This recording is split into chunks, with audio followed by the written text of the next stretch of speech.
So as you can see, thermal cameras are useful in a number of applications, from detecting hidden targets to monitoring the temperatures of important areas, as well as being packed full of advanced features like fire detection and temperature measurement.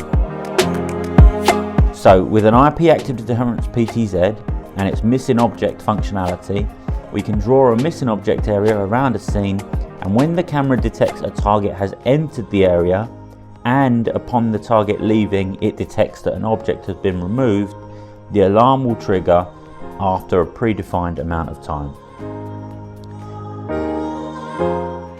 As you can see, the system will wait a predefined amount of time to ensure it isn't simply a group moving through the scene. We have it set to 20 seconds for this example, before the crowd gathering alarm is triggered. As you can see, as the pedestrian crosses the first tripwire, it begins tracking them. And you'll notice that the other tripwires disappear from view.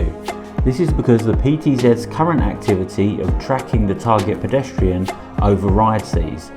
Its only concern at the moment is tracking that target for the time we defined. It will then revert back to the last position in its tour. With an example of how you would see the environment if you were there. As we turn down the brightness, you see how the image changes, but whilst retaining full colour.